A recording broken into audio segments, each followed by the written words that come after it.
أعوذ بالله من الشيطان الرجيم. بسم الله الرحمن الرحيم. الحمد لله الذي أنزل على عبده الكتاب ولم يجعل له عوجا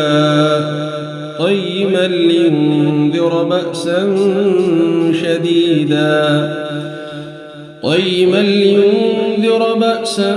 شديدا من لدنه ويبشر المؤمنين الذين يعملون الصالحات أن لهم أجرا حسنا ماكثين فيه أبدا وينذر الذين قالوا اتخذ الله ولدا ما لهم به من علم ولا لآبائهم كبرت كلمة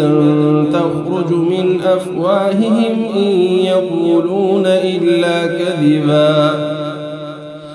فلعلك باخع نفسك على آثارهم إن لم يؤمنوا بهذا الحديث أسفا إنا جعلنا ما على الأرض زينة لها لنبلوهم أيهم أحسن عملا وإنا لجاعلون ما عليها صعيدا جرزا أم حسبت أن أصحاب الكهف والرقيم كانوا من آياتنا عجبا أم حسبت أن أصحاب الكهف والرقيم كانوا من آياتنا عجبا إذ أوى الفتية إلى الكهف فقالوا ربنا آتنا من لدنك رحمة وهيئ لنا من أمرنا رشدا فضربنا على آذانهم في الكهف سنين عددا ثم بعثناهم لنعلم أي الحزبين أحصى لما لبثوا أمدا نحن نقص عليك نبأهم بالحق إنهم فتية آمنوا بربهم وزدناهم هدى وربطنا على قلوبهم إذ قاموا فقالوا ربنا رب السماوات والأرض لن ندعو من دونه إلها لقد قلنا إذا شططا هؤلاء قوم اتخذوا من دونه آلهة لولا يأتون عليهم بسلطان بين فمن أظلم ممن افترى على الله كذبا وإذ اعتزلتموهم وما يعبدون إلا الله فأووا إلى الكهف ينشر لكم ربكم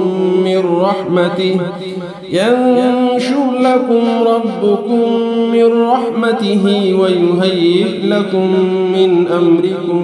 مرفقا وترى الشمس إذا طلعت تزاور عن كهفهم ذات اليمين وإذا غربت تقرضهم ذات الشمال وهم في فجوة منه ذلك من آيات الله من يهد الله فهو المهتد ومن يضلل فلن تجد له وليا مرشدا وتحسبهم أيقاظا وهم رقود ونقلبهم ذات اليمين وذات الشمال وكلبهم باسط ذراعيه بالوصيد لو اطلعت عليهم لوليت منهم فرارا ولملئت منهم رعبا وكذلك بعثناهم ليتساءلوا بينهم قال قائل منهم كم لبثتم قالوا لبثنا يوما أو بعض يوم قالوا ربكم أعلم بما لبثتم فابعثوا أحدكم بورقكم هذه إلى المدينة فلينظر أيها أزكى طعاما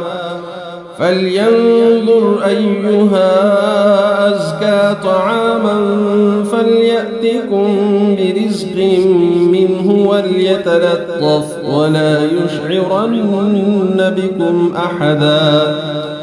إنهم إن يظهروا عليكم يرجموكم أو يعيدوكم في ملتهم ولن تفلحوا إذا أبدا وكذلك أعثرنا عليهم ليعلموا أن وعد الله حق وأن الساعة لا ريب فيها إذ يتنازعون بينهم أمرهم فقالوا ابنوا عليهم بنيانا ربهم أعلم بهم قال الذين غلبوا على أمرهم لنتخذن عليهم مسجدا سيقولون ثلاثة رابعهم كلبهم ويقولون خمسة سادسهم كلبهم رجما بالغيب ويقولون سبعة وثامنهم كلبهم قل ربي أعلم بعدتهم ما يعلمهم إلا قليل فلا تمار فيهم إلا مراء ظاهرا ولا تستفت فيهم منهم أحدا ولا تقولن لشيء إني فاعل ذلك غدا إلا أن يشاء الله واذكر ربك إذا نسيت وقل عسى أن يهديني ربي لأقرب من هذا رشدا ولبثوا في كهفهم 300 سنين وازدادوا 9 قل الله أعلم بما لبثوا له غيب السماوات والأرض أبصر به وأسمع ما لهم من دونه من ولي ولا يشرك في حكمه أحدا واتل ما أوحي إليك من كتاب ربك لا مبدل لكلماته ولن تجد من دونه ملتحدا واصبر نفسك مع الذين يدعون ربهم بالغداة والعشي يريدون وجهه ولا تعد عيناك عنهم تريد زينة الحياة الدنيا ولا تطع من أغفلنا قلبه عن ذكرنا واتبع هواه وكان أمره فرطا وقل الحق من ربكم فمن شاء فليؤمن ومن شاء فليكفر إنا أعتدنا للظالمين نارا أحاط بهم سرادقها وإن يستغيثوا يغاثوا بماء كالمهل يشوي الوجوه بئس الشراب وساءت مرتفقا إن الذين آمنوا وعملوا الصالحات إنا لا نضيع أجر من أحسن عملا أولئك لهم جنات عدن تجري من تحتهم الأنهار يحلون فيها من أساور من ذهب ويلبسون ثيابا خضرا من سندس واستبرق متكئين فيها على الأرائك نعم الثواب وحسنت مرتفقا واضرب لهم مثل الرجلين جعلنا لأحدهما جنتين من أعناب وحففناهما بنخل وجعلنا بينهما زرعا كلتا الجنتين آتت أكلها ولم تظلم منه شيئا وفجرنا خلالهما نهرا وكان له ثمر فقال لصاحبه وهو يحاوره أنا أكثر منك مالا وأعز نفرا ودخل جنته وهو ظالم لنفسه قال ما أظن أن تبيد هذه أبدا وما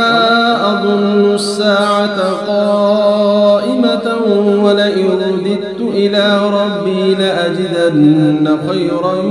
منها منقلبا قال له صاحبه وهو يحاوره أكفرت بالذي خلقك من تراب ثم من نطفة ثم سواك رجلا لكن هو الله ربي ولا أشرك بربي أحدا ولولا إذ دخلت جنتك قلت ما شاء الله لا قوة إلا بالله إن ترني أنا أقل منك مالا وولدا فعسى ربي أن يؤتيني خيرا من جنتك ويرسل عليها حسبانا من السماء فتصبح صعيدا زلقا أو يصبح ماؤها غورا فلن تستطيع له طلبا وأحيط بثمره فأصبح يقلب كفيه على ما أنفق فيها وهي خاوية على عروشها ويقول يا ليتني لم أشرك بربي أحدا ولم تكن له فئة ينصرونه من دون الله وما كان منتصرا هنالك الولاية لله الحق هو خير ثوابا وخير عقبا واضرب لهم مثل الحياة الدنيا كماء إن أنزلناه من السماء فاختلط به نبات الأرض فأصبح هشيما تذروه الرياح وكان الله على كل شيء مقتدرا المال والبنون زينة الحياة الدنيا والباقيات الصالحات خير عند ربك ثوابا وخير أملا ويوم نسير الجبال وترى الأرض بارزة وحشرناهم فلم نغادر منهم أحدا وعرضوا على ربك صفا لقد جئتمونا كما خلقناكم أول مرة بل زعمتم أن لن نجعل لكم موعدا ووضع الكتاب فترى المجرمين مشفقين مما فيه ويقولون يا ويلتنا ما لهذا الكتاب لا يغادر صغيرة ولا كبيرة إلا أحصاها ووجدوا ما عملوا حاضرا ولا يظلم ربك أحدا وإذ قلنا للملائكة اسجدوا لآدم فسجدوا إلا إبليس كان من الجن ففسق عن أمر ربه أفتتخذونه وذريته أولياء من دوني وهم لكم عدو بئس للظالمين بدلا ما أشهدتهم خلق السماوات والأرض ولا خلق أنفسهم وما كنت متخذ المضلين عضدا ويوم يقول نادوا شركائي الذين زعمتم فدعوهم فلم يستجيبوا لهم وجعلنا بينهم موبقا ورأى المجرمون النار فظنوا أنهم واقعوها ولم يجدوا عنها مصرفا ولقد صرفنا في هذا القرآن للناس من كل مثل وكان الإنسان أكثر شيء جدلا وما منع الناس أن يؤمنوا إذ جاءهم الهدى ويستغفروا ربهم إلا أن تأتيهم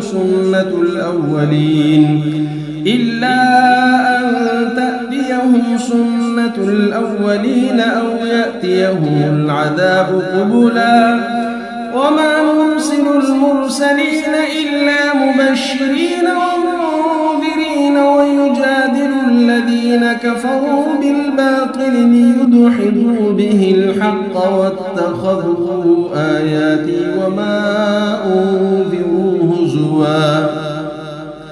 ومن أظلم ممن ذكر بآيات ربه فأعرض عنها ونسي ما قدمت يداه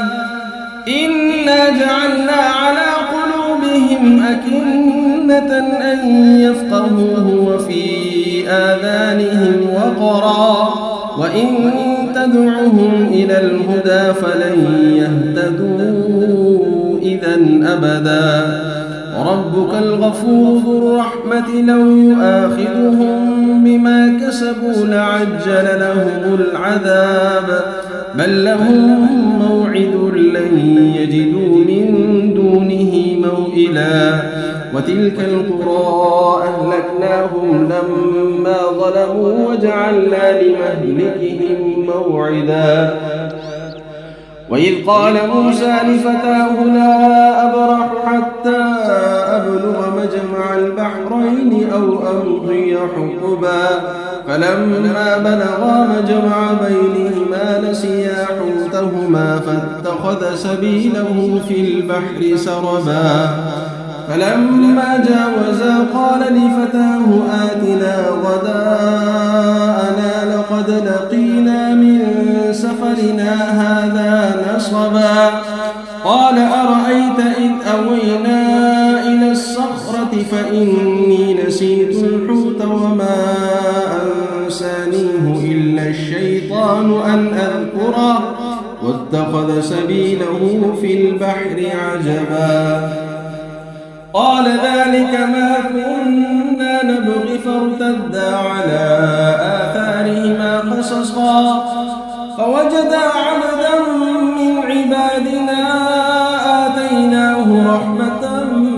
من عندنا وعلمناه من لدنا علما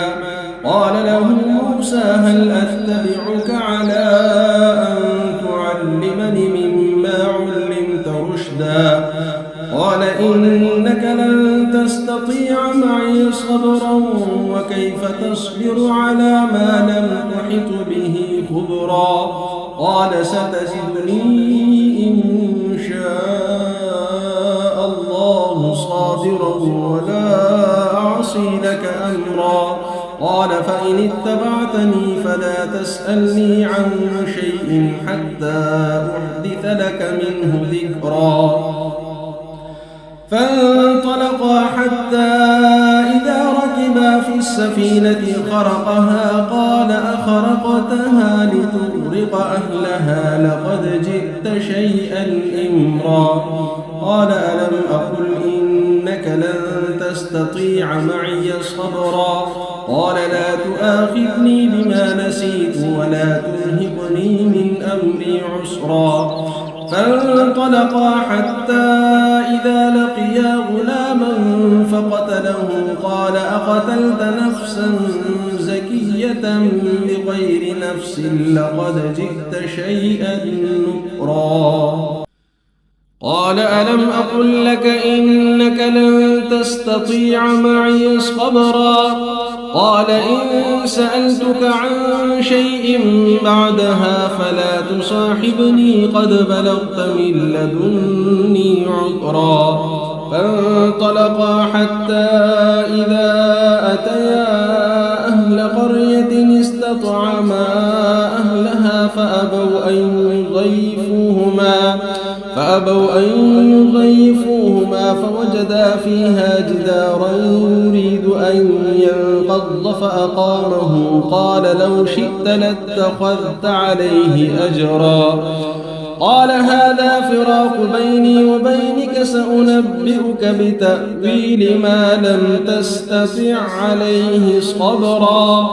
أما السفينة فكانت لمساكين يعملون في البحر فأردت أن أعيبها وكان وراءهم ملك يأخذ كل سفينة غصبا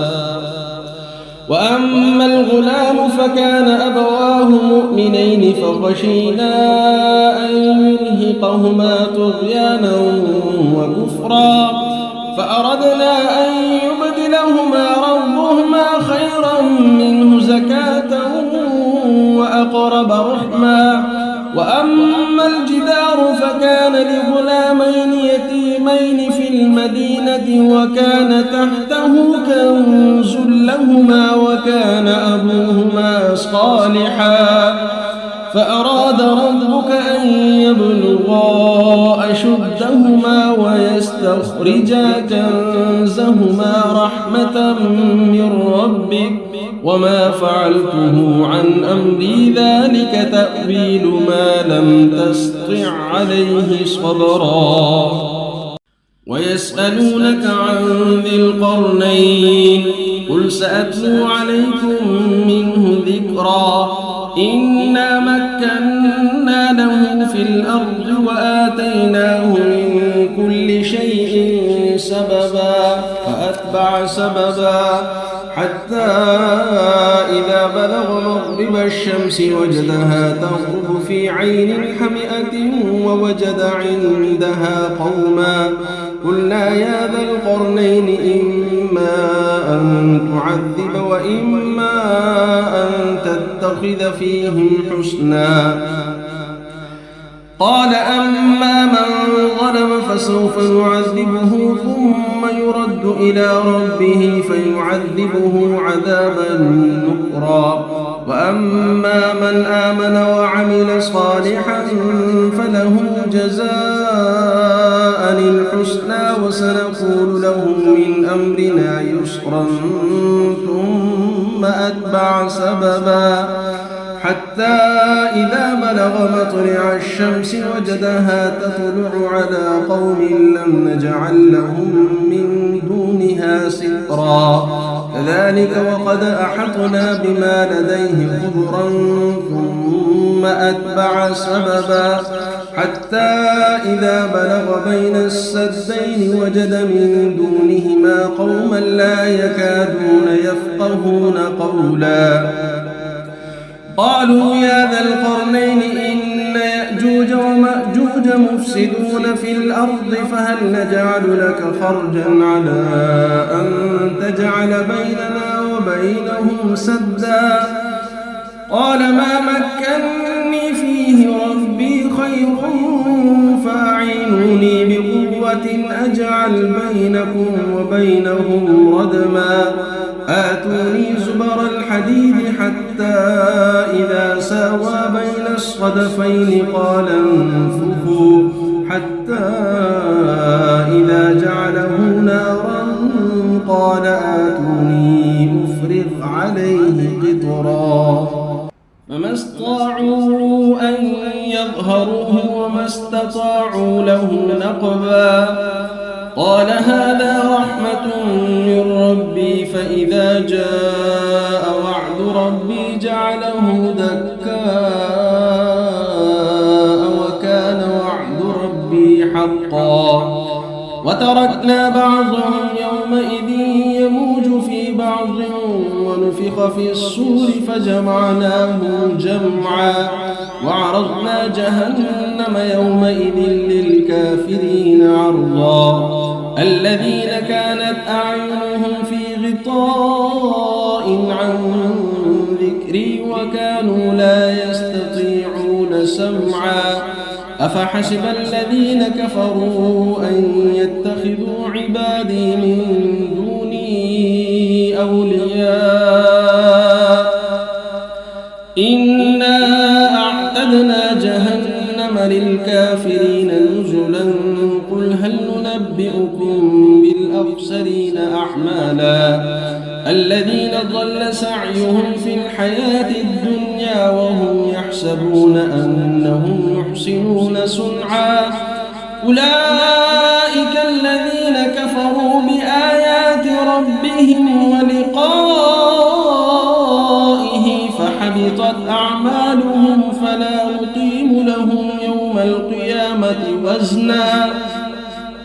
ذلك جزاؤهم جهنم بما كفروا واتخذوا آياتي ورسلي هزوا إن الذين آمنوا وعملوا الصالحات كانت لهم جنات الفردوس نزلا خالدين فيها لا يبغون عنها حولا قل لو كان البحر مدادا لكلمات ربي لنفد البحر قبل أن تنفد كلمات ربي ولو جئنا بمثله مددا قل إنما أنا بشر مثلكم يوحى إلي أنما إلهكم إله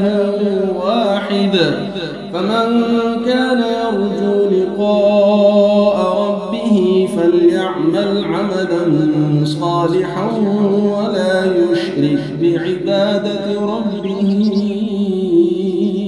أحدا. أعوذ بالله من الشيطان الرجيم. بسم الله الرحمن الرحيم. الحمد لله الذي أنزل على عبده الكتاب ولم يجعل له عوجا قيما لينذر بأسا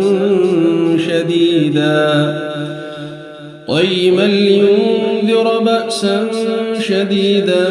من لدنه ويبشر المؤمنين الذين يعملون الصالحات أن لهم أجرا حسنا ماكثين فيه أبدا وينذر الذين قالوا اتخذ الله ولدا ما لهم به من علم ولا لآبائهم كبرت كلمة تخرج من أفواههم إن يقولون إلا كذبا فلعلك باخع نفسك على آثارهم إن لم يؤمنوا بهذا الحديث أسفا إنا جعلنا ما على الأرض زينة لها لنبلوهم أيهم أحسن عملا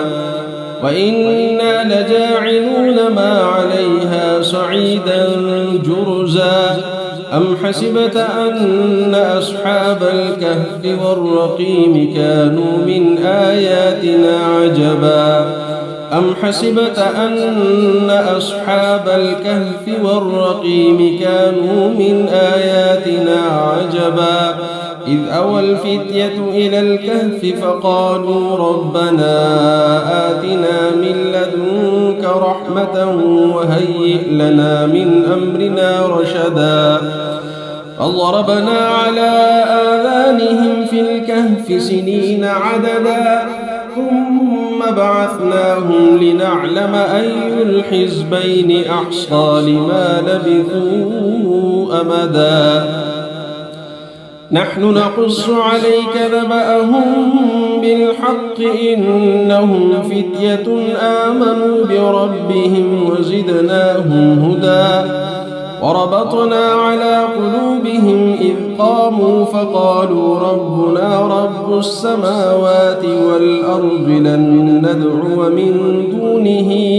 إلها لقد قلنا إذا شططا هؤلاء قوم اتخذوا من دونه آلهة لولا يأتون عليهم بسلطان بين فمن أظلم ممن افترى على الله كذبا وإذ اعتزلتموهم وما يعبدون إلا الله فأووا إلى الكهف ينشر لكم ربكم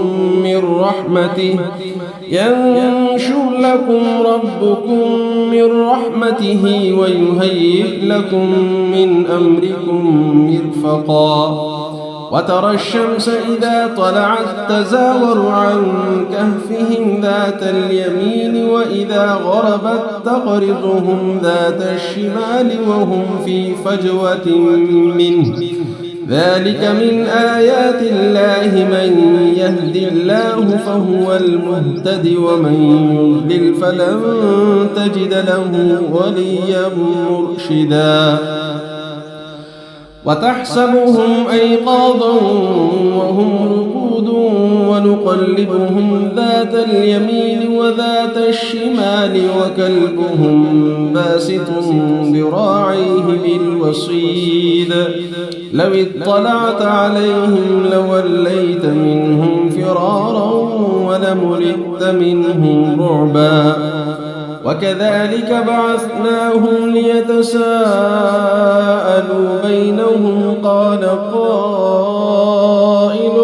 منهم كم لبثتم قالوا لبثنا يوما أو بعض يوم قالوا ربكم أعلم بما لبثتم فابعثوا أحدكم بورقكم هذه إلى المدينة فلينظر أيها أزكى طعاما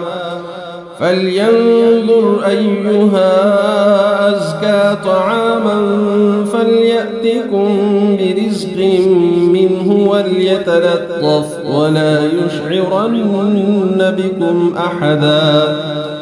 إنهم إن يظهروا عليكم يرجموكم أو يعيدوكم في ملتهم ولن تفلحوا إذا أبدا وكذلك أعثرنا عليهم ليعلموا أن وعد الله حق وأن الساعة لا ريب فيها إذ يتنازعون بينهم أمرهم فقالوا ابنوا عليهم بنيانا ربهم أعلم بهم قال الذين غلبوا على أمرهم لنتخذن عليهم مسجدا سيقولون ثلاثة رابعهم كلبهم ويقولون خمسة سادسهم كلبهم رجما بالغيب ويقولون سبعة وثامنهم كلبهم قل ربي أعلم بعدتهم ما يعلمهم إلا قليل فلا تمار فيهم إلا مراء ظاهرا ولا تستفت فيهم منهم أحدا ولا تقولن لشيء إني فاعل ذلك غدا إلا أن يشاء الله واذكر ربك إذا نسيت وقل عسى أن يهديني ربي لأقرب من هذا رشدا ولبثوا في كهفهم 300 سنين وازدادوا 9 قل الله أعلم بما لبثوا له غيب السماوات والأرض أبصر به وأسمع ما لهم من دونه من ولي ولا يشرك في حكمه أحدا واتل ما أوحي إليك من كتاب ربك لا مبدل لكلماته ولن تجد من دونه ملتحدا واصبر نفسك مع الذين يدعون ربهم بالغداة والعشي يريدون وجهه ولا تعد عيناك عنهم تريد زينة الحياة الدنيا ولا تطع من أغفلنا قلبه عن ذكرنا واتبع هواه وكان أمره فرطا وقل الحق من ربكم فمن شاء فليؤمن ومن شاء فليكفر إنا أعتدنا للظالمين نارا أحاط بهم سرادقها وإن يستغيثوا يغاثوا بماء كالمهل يشوي الوجوه بئس الشراب وساءت مرتفقا إن الذين آمنوا وعملوا الصالحات إنا لا نضيع أجر من أحسن عملا أولئك لهم جنات عدن تجري من تحتهم الأنهار يحلون فيها من أساور من ذهب ويلبسون ثيابا خضرا من سندس واستبرق متكئين فيها على الأرائك نعم الثواب وحسنت مرتفقا واضرب لهم مثل الرجلين جعلنا لأحدهما جنتين من أعناب وحففناهما بنخل وجعلنا بينهما زرعا كلتا الجنتين آتت أكلها ولم تظلم منه شيئا وفجرنا خلالهما نهرا وكان له ثمر فقال لصاحبه وهو يحاوره أنا أكثر منك مالا وأعز نفرا ودخل جنته وهو ظالم لنفسه قال ما أظن أن تبيد هذه أبدا وما أظن الساعة قائمة ولئن رددت إلى ربي لأجدن خيرا منها منقلبا قال له صاحبه وهو يحاوره أكفرت بالذي خلقك من تراب ثم من نطفة ثم سواك رجلا لكن هو الله ربي ولا أشرك بربي أحدا ولولا إذ دخلت جنتك قلت ما شاء الله لا قوة إلا بالله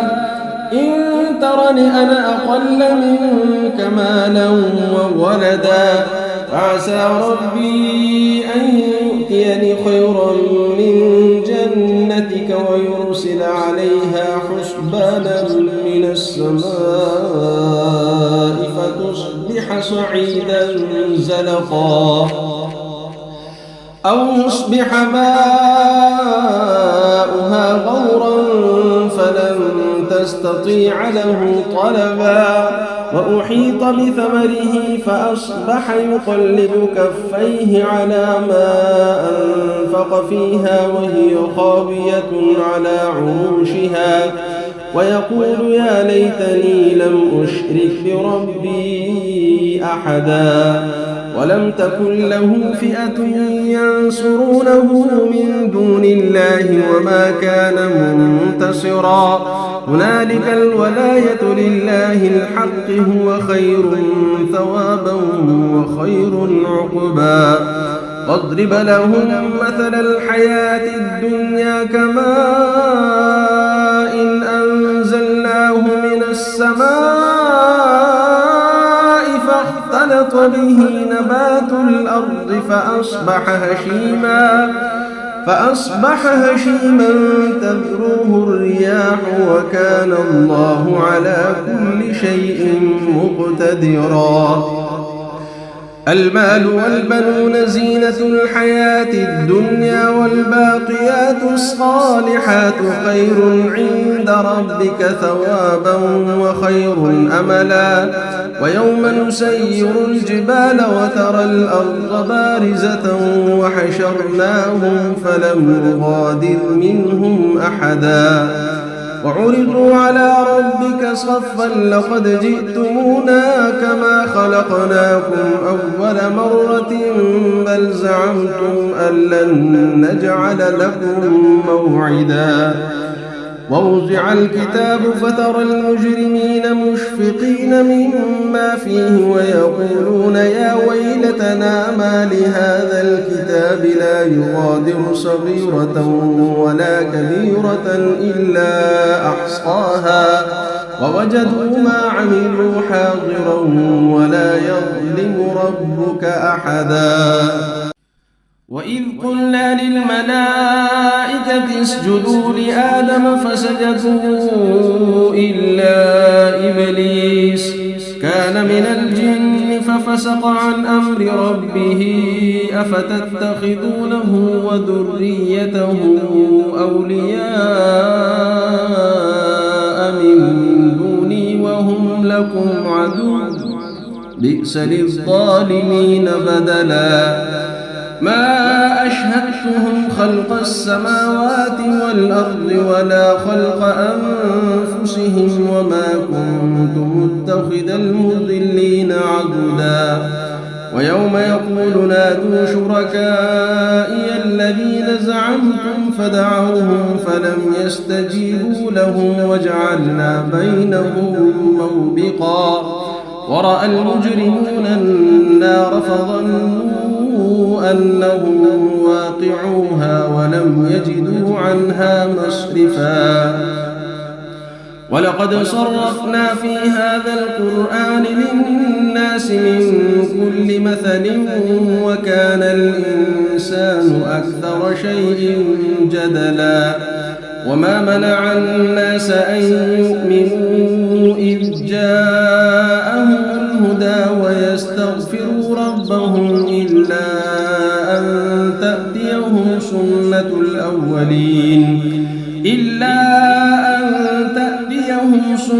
الأولين أو يأتيهم العذاب قبلا وما نرسل المرسلين إلا مبشرين ومنذرين ويجادل الذين كفروا بالباطل ليدحضوا به الحق واتخذوا آياتي وما أنذروا هزوا ومن أظلم ممن ذكر بآيات ربه فأعرض عنها ونسي ما قدمت يداه إنا جعلنا على قلوبهم أكنة أن يفقهوه وفي آذانهم وقرا وإن تدعهم إلى الهدى فلن يهتدوا إذا أبدا وربك الغفور ذو الرحمة لو يؤاخذهم بما كسبوا لعجل لهم العذاب بل لهم موعد لن يجدوا من دونه موئلا وتلك القرى أهلكناهم لما ظلموا وجعلنا لمهلكهم موعدا وإذ قال موسى لفتاه لا أبرح حتى أبلغ مجمع البحرين أو أمضي حقبا فلما بلغا مجمع بينهما نسيا حوتهما فاتخذ سبيله في البحر سربا فلما جاوزا قال لفتاه آتنا غداءنا لقد لقينا من سفرنا هذا نصبا قال أرأيت إذ أوينا إلى الصخرة فإني نسيت الحوت وما أنسانيه إلا الشيطان أن أذكره واتخذ سبيله في البحر عجبا قال ذلك ما كنا نبغي فارتدا على آثارهما قصصا فوجدا عبدا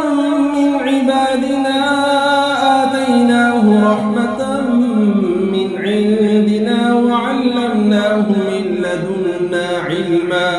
قال له موسى هل أتبعك على أن تعلمني مما علمت رشدا؟ قال إنك لن تستطيع معي صبرا وكيف تصبر على ما لم تحط به خبرا.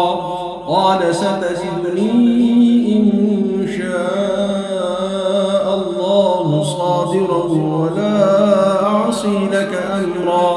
قال فإن اتبعتني فلا تسألني عن شيء حتى أحدث لك منه ذكرا. فانطلقا حتى إذا ركبا في السفينة خرقها قال أخرقتها لتغرق أهلها لقد جئت شيئا إمرا. قال ألم أقل إنك لن تستطيع معي صبرا. قال لا تؤاخذني بما نسيت ولا ترهقني من أمري عسرا. فانطلقا حتى إذا لقيا غلاما فقتله قال أقتلت نفسا زكية بغير نفس لقد جئت شيئا نكرا. قال ألم أقل لك إنك لن تستطيع معي صبرا. قال إن سألتك عن شيء بعدها فلا تصاحبني قد بلغت من لدني عذرا. فانطلقا حتى إذا أتيا أهل قرية استطعما أهلها فأبوا أن يضيفوهما فوجدا فيها جدارا يريد أن ينقض فأقامه. قال لو شئت لاتخذت عليه أجرا. قال هذا فراق بيني وبينك سأنبئك بتأويل ما لم تستطع عليه صبرا.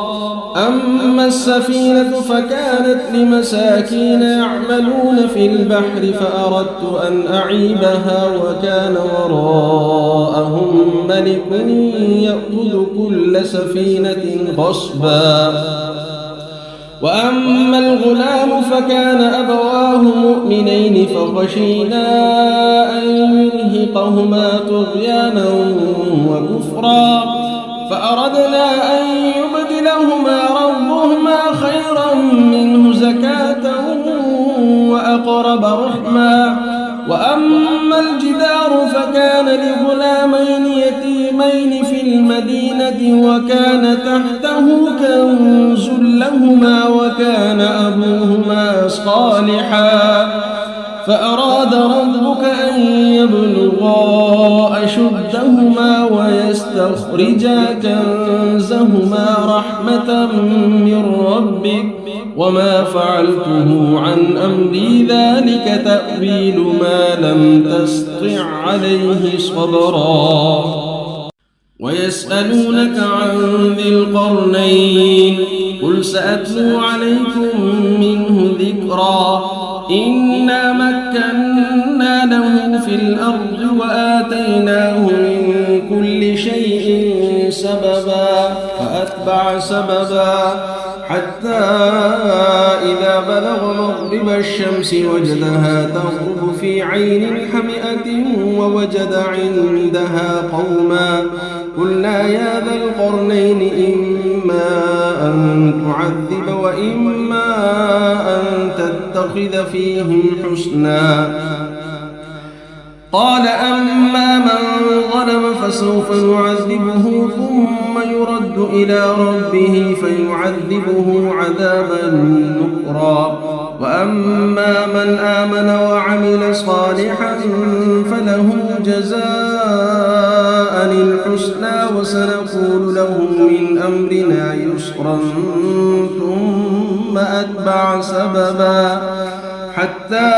إذا بلغ مطلع الشمس وجدها تطلع على قوم لم نجعل لهم من دونها سترا. كذلك وقد أحطنا بما لديه خبرا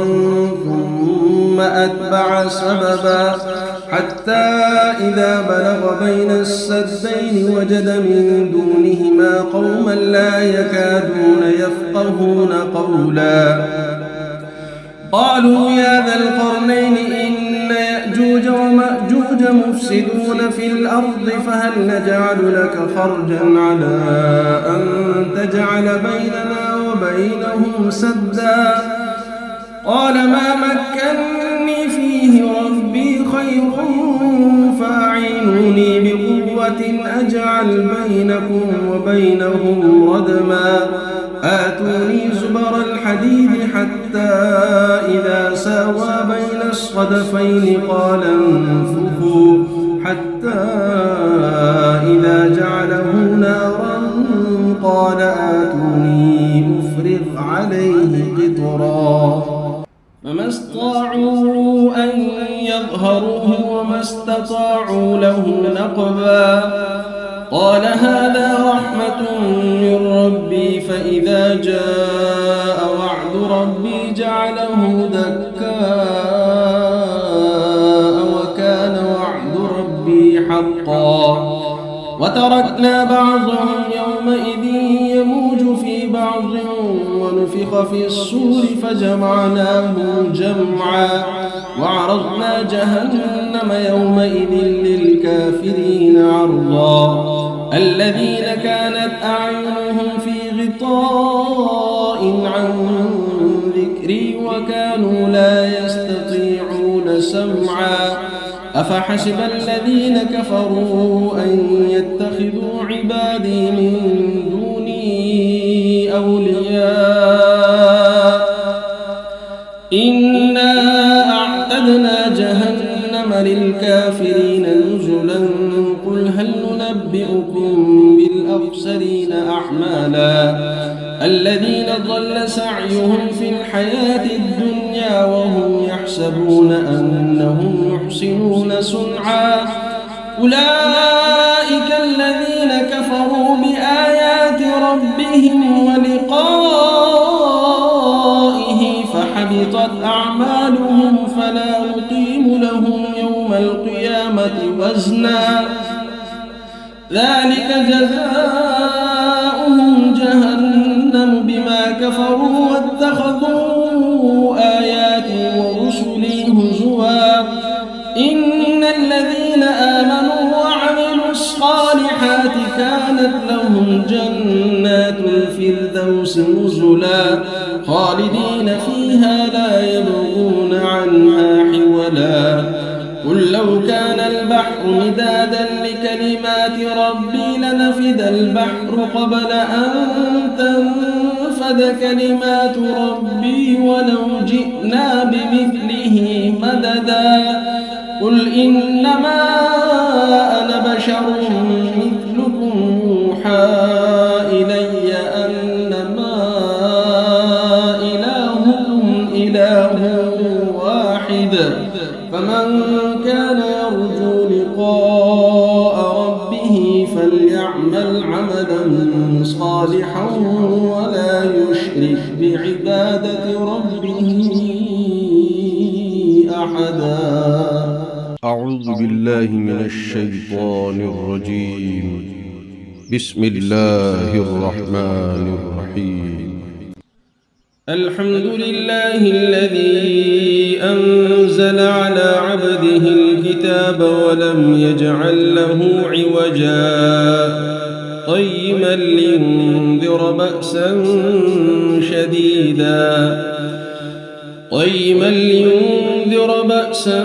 شديدا من لدنه ويبشر المؤمنين الذين يعملون الصالحات أن لهم أجرا حسنا ماكثين فيه أبدا وينذر الذين قالوا اتخذ الله ولدا ما لهم به من علم ولا لآبائهم كبرت كلمة تخرج من أفواههم إن يقولون إلا كذبا فلعلك باخع نفسك على آثارهم إن لم يؤمنوا بهذا أسفا إنا جعلنا ما على الأرض زينة لها لنبلوهم أيهم أحسن عملا وإنا لجاعلون ما عليها صعيدا جرزا أم حسبت أن أصحاب الكهف والرقيم كانوا من آياتنا عجبا أم حسبت أن أصحاب الكهف والرقيم كانوا من آياتنا عجبا إذ أوى الفتية إلى الكهف فقالوا ربنا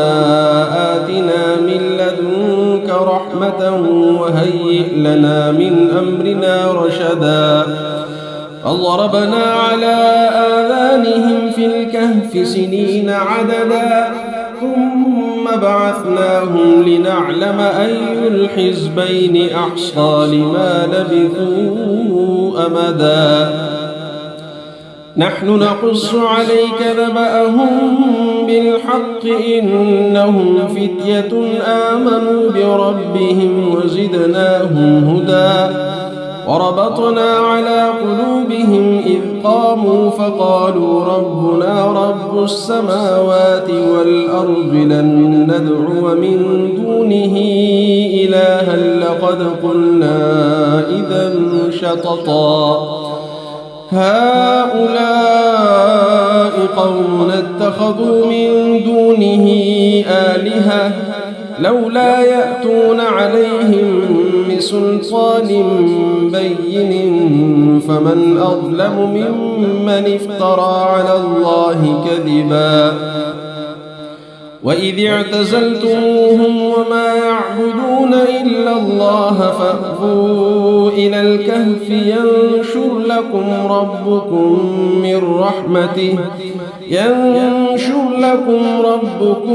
من رحمته ويهيئ لكم من أمركم مرفقا وترى الشمس إذا طلعت تزاور عن كهفهم ذات اليمين وإذا غربت تقرضهم ذات الشمال وهم في فجوة منه ذلك من آيات الله من يهد الله فهو المهتد ومن يضلل فلن تجد له وليا مرشدا وتحسبهم أيقاظا وهم رقود ونقلبهم ذات اليمين وذات الشمال وكلبهم باسط ذراعيه بالوصيد لو اطلعت عليهم لوليت منهم فرارا ولملئت منهم رعبا وكذلك بعثناهم ليتساءلوا بينهم قال قائل منهم كم لبثتم قالوا لبثنا يوما أو بعض يوم قالوا ربكم أعلم بما لبثتم فابعثوا أحدكم بورقكم هذه إلى المدينة فلينظر أيها أزكى طعاما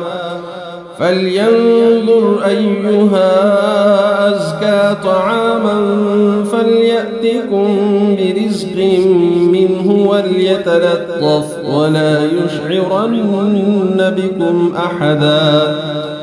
إنهم إن يظهروا عليكم يرجموكم أو يعيدوكم في ملتهم ولن تفلحوا إذا أبدا وكذلك أعثرنا عليهم ليعلموا أن وعد الله حق وأن الساعة لا ريب فيها إذ يتنازعون بينهم أمرهم فقالوا ابنوا عليهم بنيانا ربهم أعلم بهم قال الذين غلبوا على أمرهم لنتخذن عليهم مسجدا سيقولون ثلاثة رابعهم كلبهم ويقولون خمسة سادسهم كلبهم رجما بالغيب ويقولون سبعة وثامنهم كلبهم قل ربي أعلم بعدتهم ما يعلمهم إلا قليل فلا تمار فيهم إلا مراء ظاهرا ولا تستفت فيهم منهم أحدا ولا تقولن لشيء إني فاعل ذلك غدا إلا أن يشاء الله واذكر ربك إذا نسيت وقل عسى أن يهديني ربي لأقرب من هذا رشدا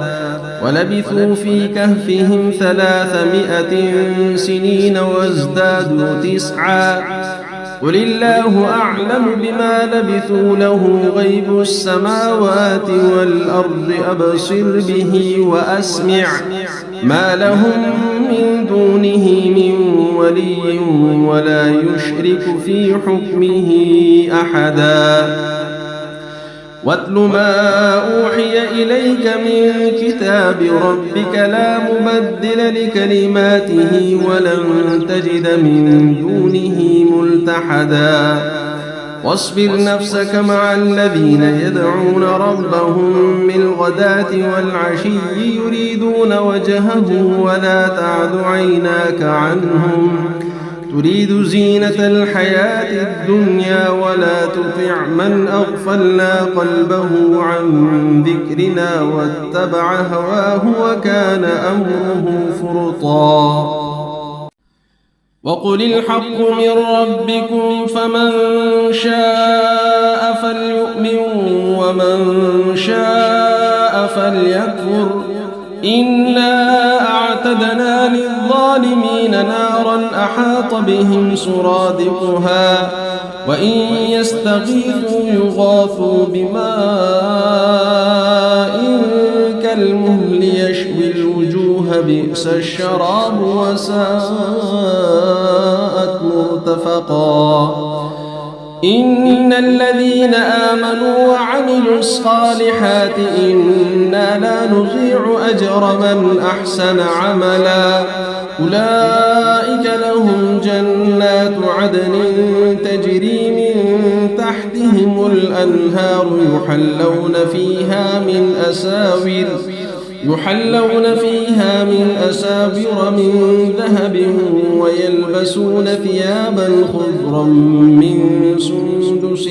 واستبرق متكئين فيها على الأرائك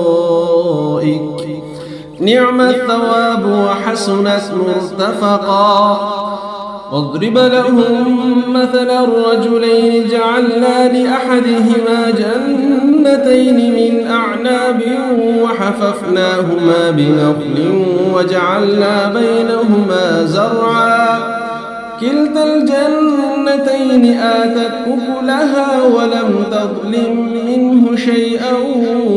وفجرنا خلالهما نهرا وكان له ثمر فقال لصاحبه وهو يحاوره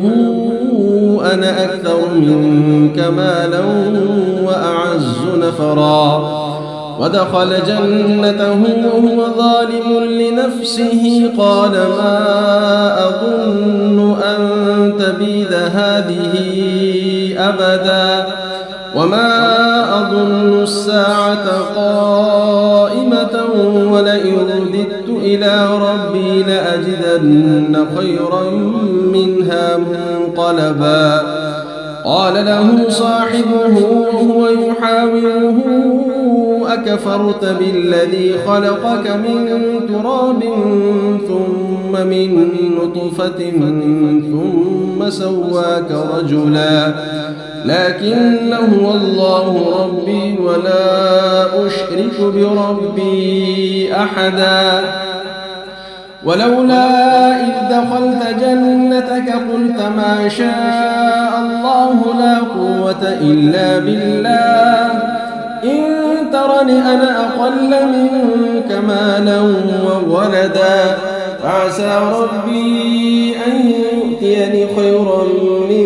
جنتك ويرسل عليها حسبانا من السماء فتصبح صعيدا زلقا أو يصبح ماؤها غورا فلن تستطيع له طلبا وأحيط بثمره فأصبح يقلب كفيه على ما أنفق فيها وهي خاوية على عروشها ويقول يا ليتني لم أشرك بربي أحدا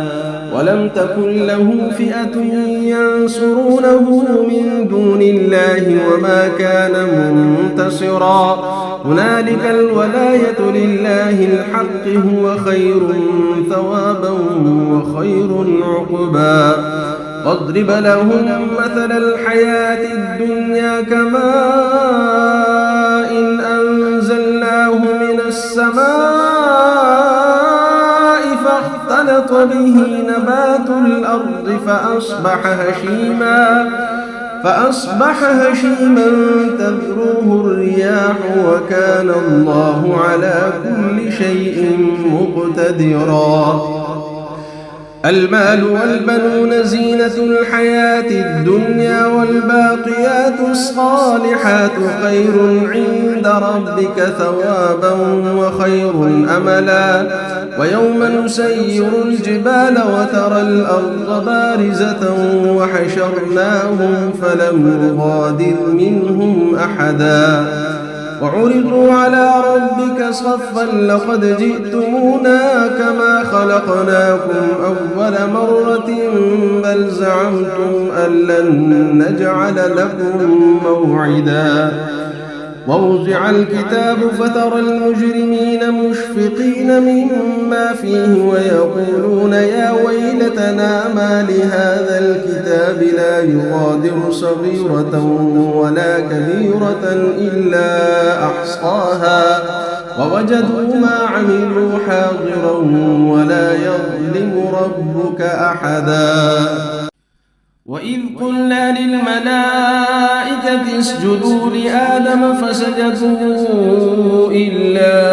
إبليس كان من الجن ففسق عن أمر ربه أفتتخذونه وذريته أولياء من دوني وهم لكم عدو بئس للظالمين بدلا ما أشهدتهم خلق السماوات والأرض ولا خلق أنفسهم وما كنت متخذ المضلين عضدا ويوم يقول نادوا شركائي الذين زعمتم فدعوهم فلم يستجيبوا لهم وجعلنا بينهم موبقا ورأى المجرمون النار فظنوا أنهم واقعوها ولم يجدوا عنها مصرفا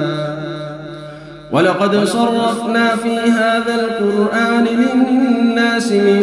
كل مثل وكان الإنسان أكثر شيء جدلا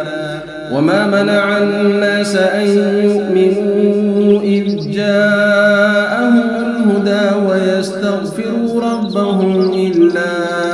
أن تأتيهم سنة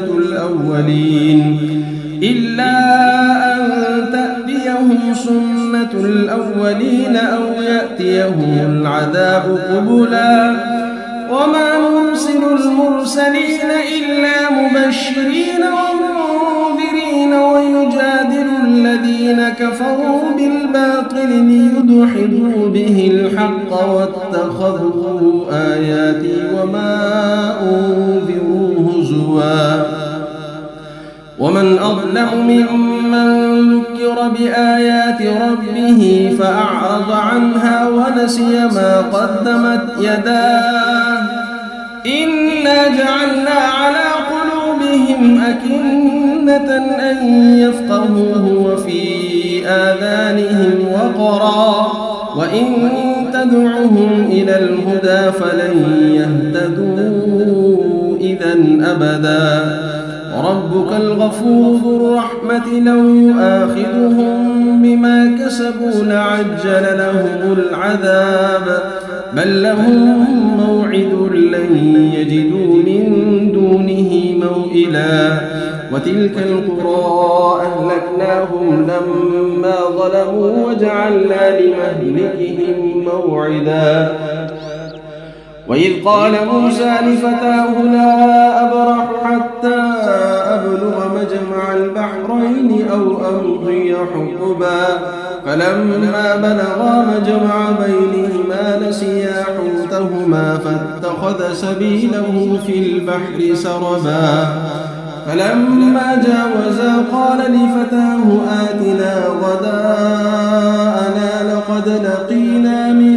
سفرنا هذا نصبا قال أرأيت إذ أوينا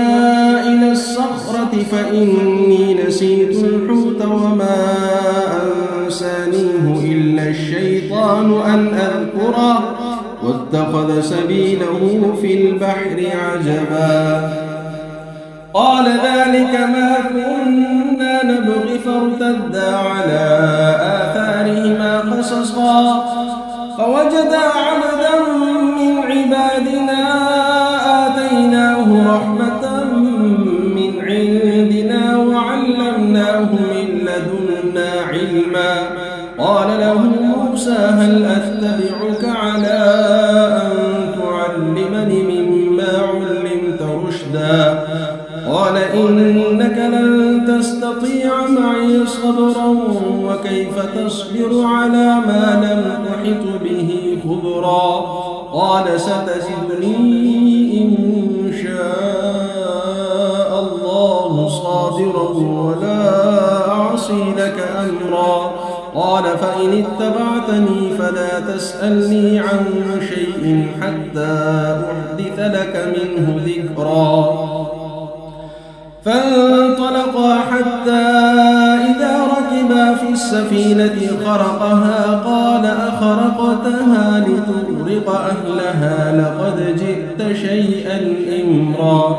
قال ألم أقل إنك لن تستطيع معي صبرا قال لا تؤاخذني بما نسيت ولا ترهقني من أمري عسرا فانطلقا حتى إذا لقيا غلاما فقتله قال أقتلت نفسا زكية بغير نفس لقد جئت شيئا نكرا قال ألم أقل لك إنك لن تستطيع معي صبرا قال إن سألتك عن شيء بعدها فلا تصاحبني قد بلغت من لدني عذرا فانطلقا حتى إذا أتيا أهل قرية استطعما أهلها فأبوا أن يضيفوهما فوجدا فيها جدارا يريد أن ينقض فأقامه قال لو شئت لاتخذت عليه أجرا قال هذا فراق بيني وبينك سأنبئك بتأويل ما لم تستطع عليه صبرا أما السفينة فكانت لمساكين يعملون في البحر فأردت أن أعيبها وكان وراءهم ملك يأخذ كل سفينة غصبا وأما الغلام فكان أبواه مؤمنين فخشينا أن يرهقهما طغيانا وكفرا فأردنا أن يبدلهما ربهما خيرا منه زكاة وأقرب رحما وأما الجدار النار فكان لغلامين يتيمين في المدينة وكان تحته كنز لهما وكان أبوهما صالحا فأراد ربك أن يبلغا أشدهما ويستخرجا كنزهما رحمة من ربك وما فعلته عن أمري ذلك تأويل ما لم تستطع عليه صبرا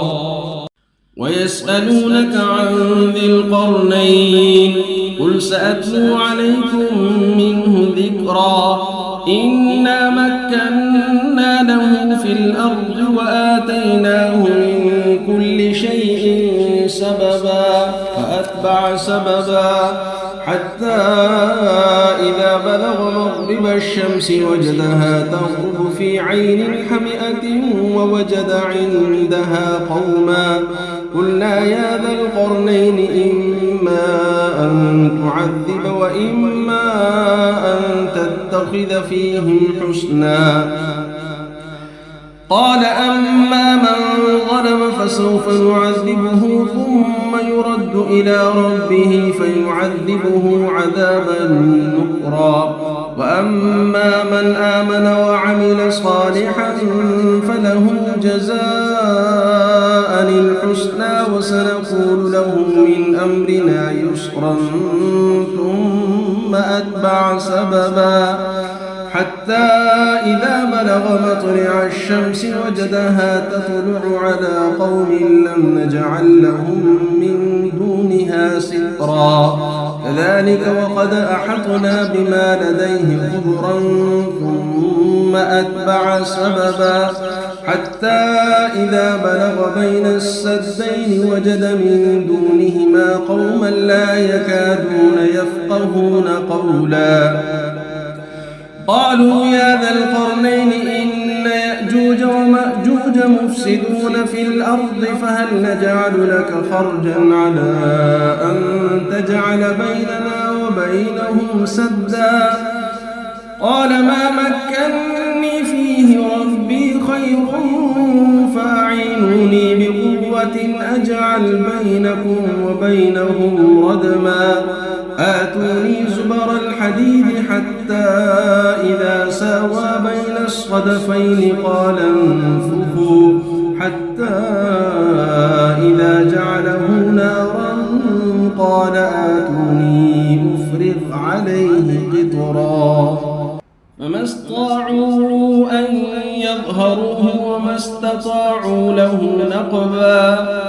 قال هذا رحمة من ربي فإذا جاء وعد ربي جعله دكاء وكان وعد ربي حقا وتركنا بعضهم يومئذ يموج في بعض ونفخ في الصور فجمعناهم جمعا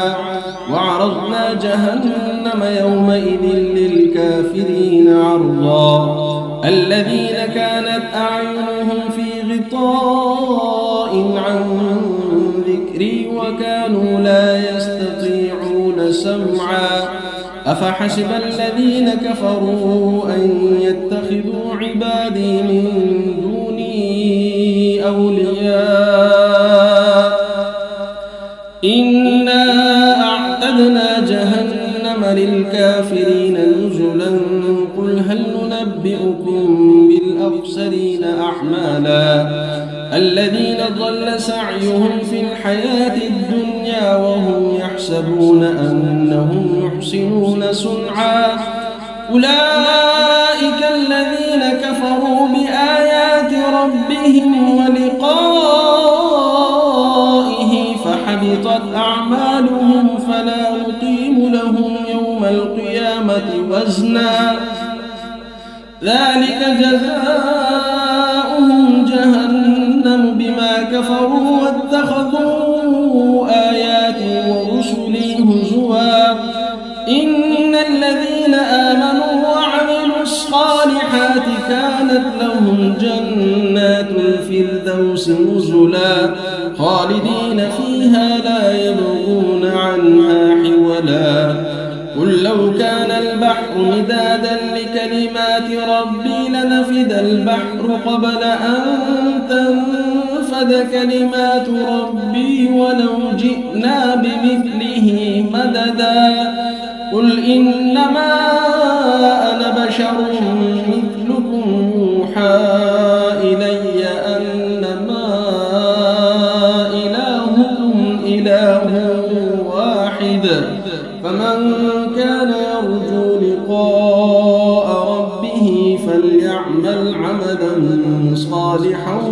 ولا يشرك بعبادة